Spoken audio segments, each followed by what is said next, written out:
Point fourth, الحلم۔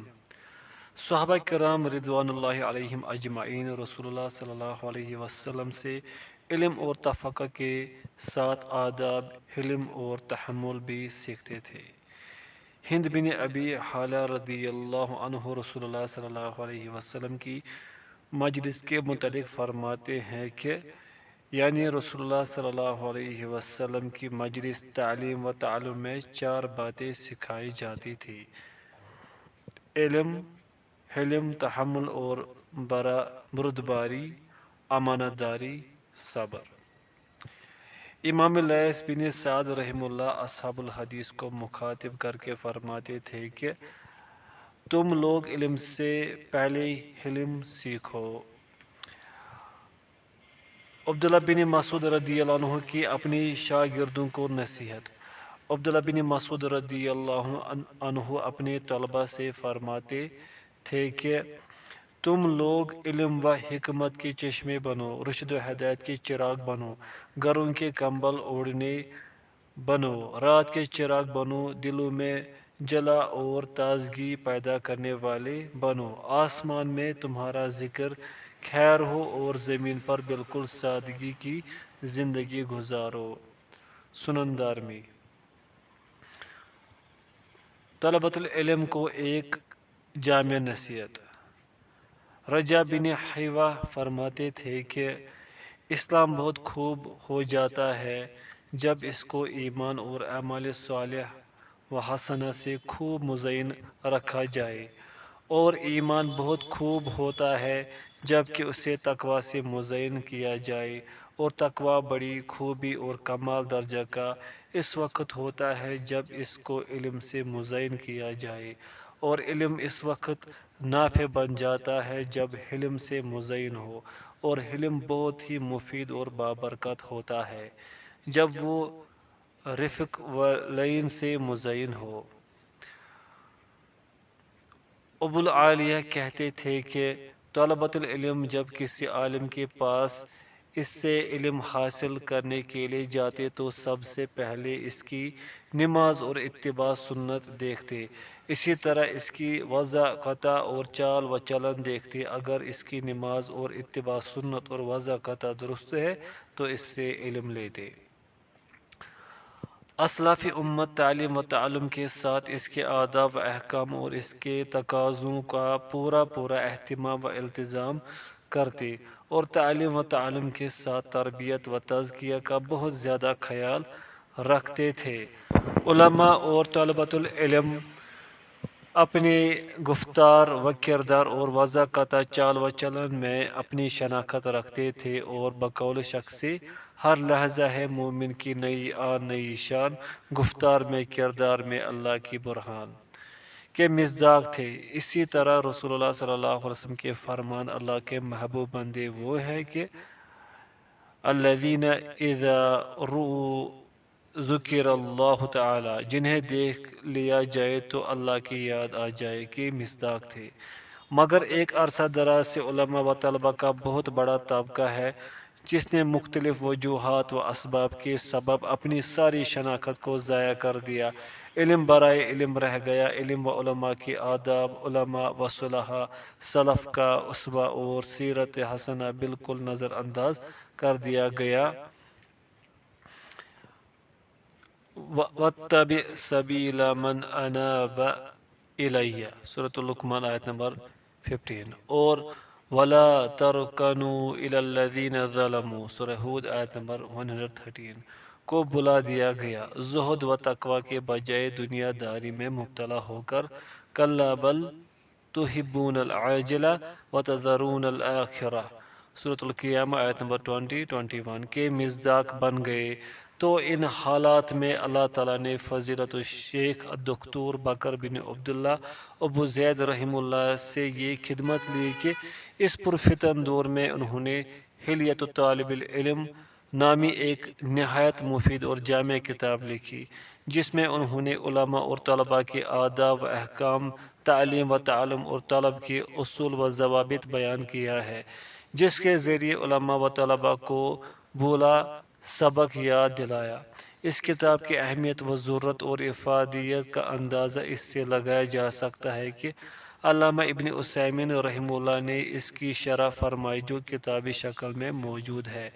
اس کتاب کی افادیت و ضرورت کے پیش نظر صوبائی جمعیت اہل حدیث ممبئی کے داعی و مبلغ اور مشہور مترجم کتب عدیدہ فضیلت الشیخ عنایت اللہ مدنی حفظہ اللہ نے اس کا اردو ترجمہ کیا اور صوبائی جمعیت اہل حدیث ممبئی کی طرف سے شائع ہوئی تھی۔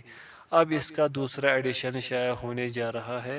ہم اللہ تعالیٰ سے دعا گو ہیں کہ مصنف اور مترجم کی اس کوشش کو قبول فرمائے اور صوبائی جمعیت کے امیر محترم فضیلت الشیخ عبدالسلام سلفی حفظہ اللہ اور اراکین جمعیت کے بھی ہم شکر گزار ہیں جو اس قسم کی کتب کی طباعت کا انتظام کرتے ہیں۔ اللہ تعالیٰ امیر محترم اور مترجم عزیز اور معاونین کی خدمت کو قبول کرے اور اس کتاب کو ان کے حق میں صدقہ جاریہ بنائے، آمین۔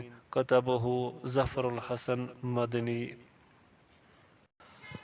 علامہ بکر بن عبداللہ ابو زید رحمہ اللہ کی مختصر سوانح۔ نام و نسب: آپ ڈاکٹر علامہ بکر بن عبداللہ بن محمد بن عبداللہ بن بکر بن عثمان بن یحییٰ بن گیحب بن محمد قضائی ہیں۔ یہ قبیلہ بنو زید قضائیہ کے نام سے وشم منطقہ ریاض سعودی عرب میں آباد ہے۔ آپ کی کنیت اپنے بڑے بیٹے عبداللہ کی طرف نسبت کرتے ہوئے ابو عبداللہ ہے۔ ولادت: آپ کی ولادت 1365 ہجری میں حاضرۃ الوشم نجد میں ہوئی اور آپ نے صلہ و تقوی اور ثروت سے معروف گھرانے میں پرورش پائی۔ آپ شادی شدہ اور صاحب اولاد تھے۔ اللہ نے آپ کو 5 بیٹوں اور 5 بیٹیوں سے نوازا تھا۔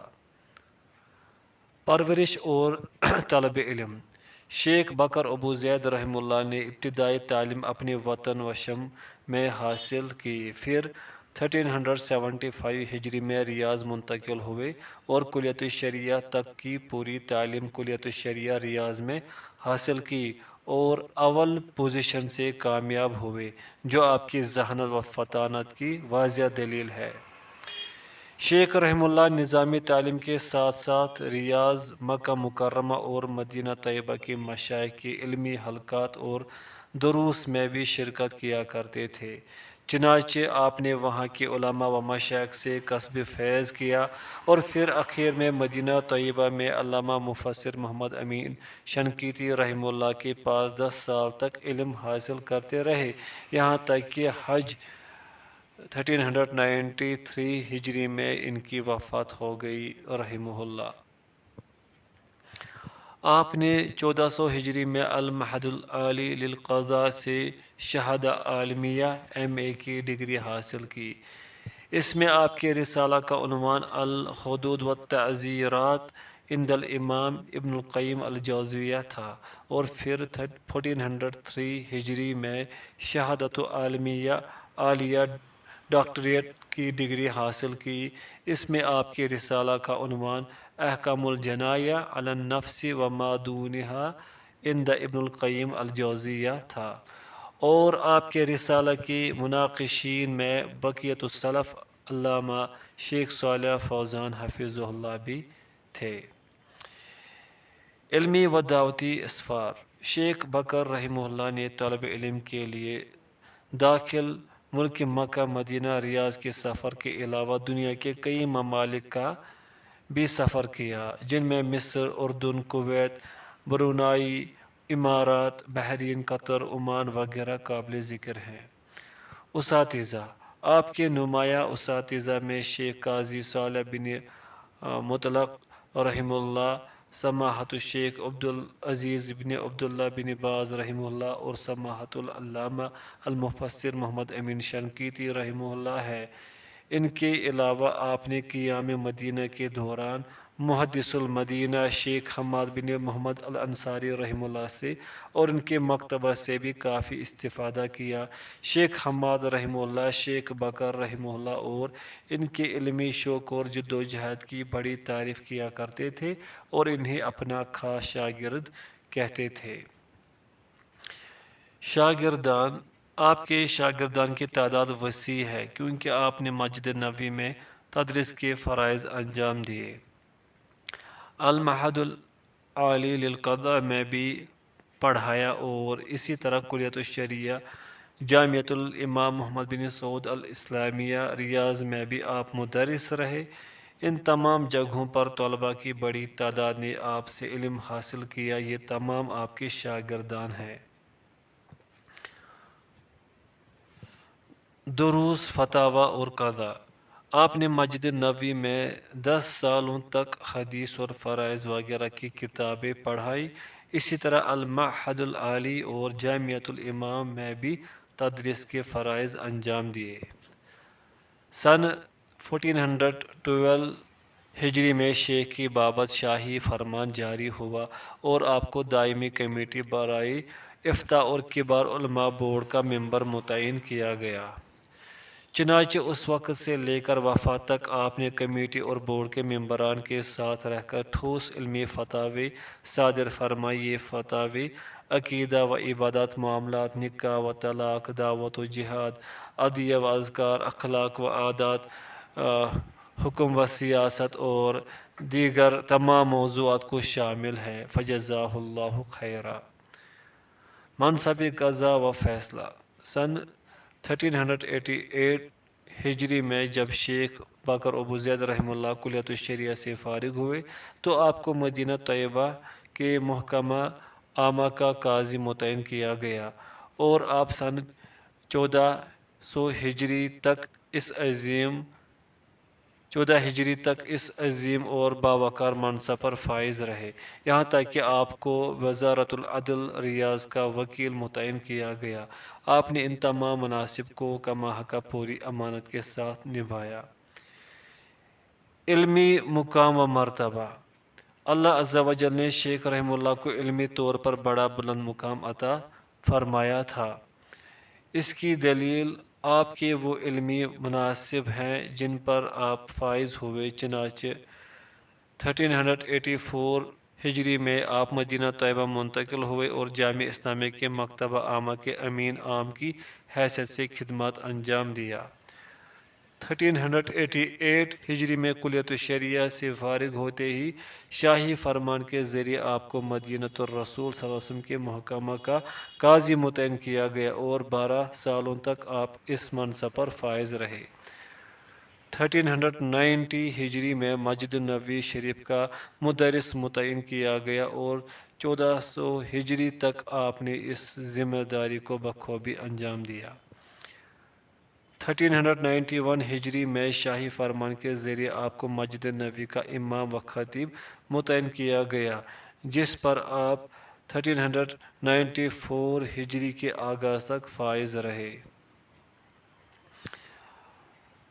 1400 ہجری میں مجلس الوزراء کے فیصلے سے آپ کو وزارت العدل ریاض کا وکیل عام متعین کیا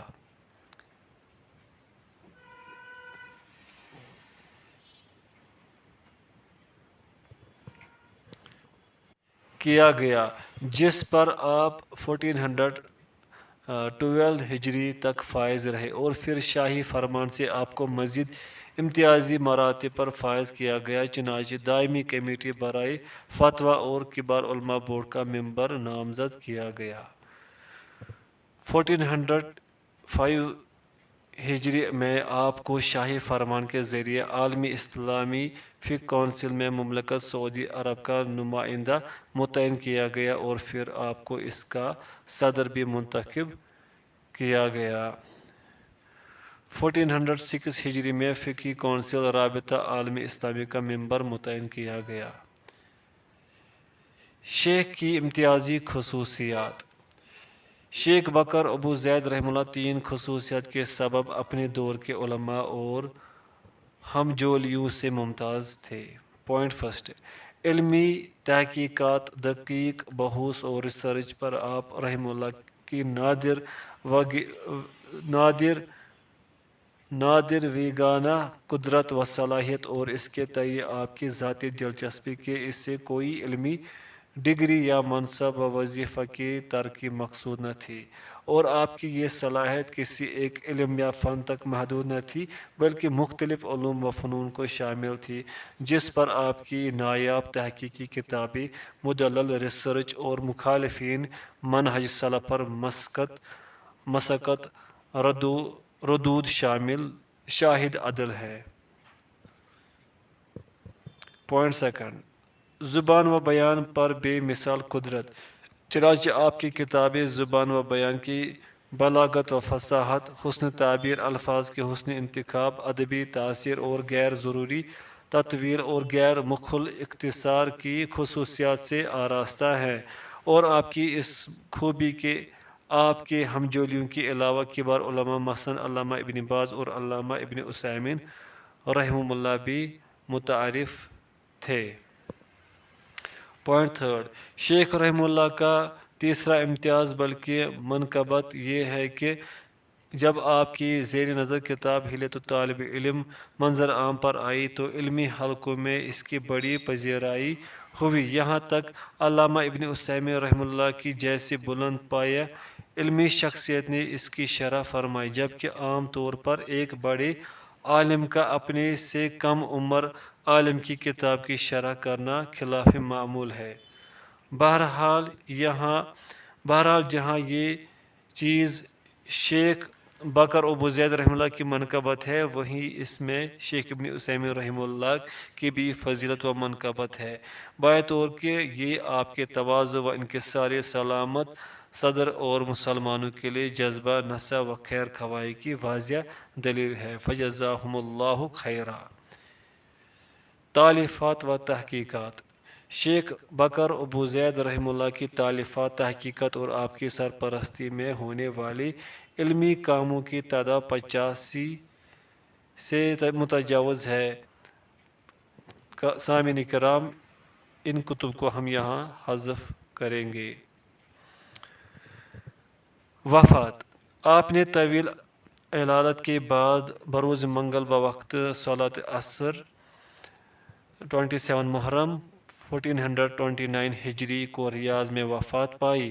وفات کے وقت آپ کی عمر 63 سال تھی، رحمہ اللہ و اسکنہ الفردوس الاعلیٰ۔ آپ کی نماز جنازہ صلاۃ عشاء کے بعد آپ کی وصیت کے مطابق آپ کے گھر سے قریب آپ کی اپنی قائم کردہ مسجد واقع حی العقیق ریاض میں ادا کی گئی۔ آپ کا جنازہ مشہود تھا، جنازے میں تقریباً 20,000 لوگوں نے شرکت کی، جبکہ وقت کی قلت کے سبب جنازے میں شریک نہ ہو پانے والوں کی تعداد اس سے زیادہ تھی۔ جنازہ میں سعودی عرب کے مفتی عام سماحت الشیخ عبدالعزیز بن عبداللہ آل شیخ حفظہ اللہ اور اصحاب السمو، امراء وزراء سمیت بڑی تعداد میں علماء و فضلاء طلباء آپ کے مجین اور عامۃ المسلمین شریک تھے۔ مسجد اور قبرستان کے آس پاس کی سڑکیں شرکاء جنازے سے تنگ ہو گئی تھیں، جبکہ کئی اسلامی و غیر اسلامی ممالک کے مسلمانوں نے آپ کی نماز جنازہ غائبانہ پڑھی، جیسے مصر، سوریہ، یمن، ہندوستان اور امریکہ وغیرہ میں۔ رحمہ اللہ رحمۃ واسعہ۔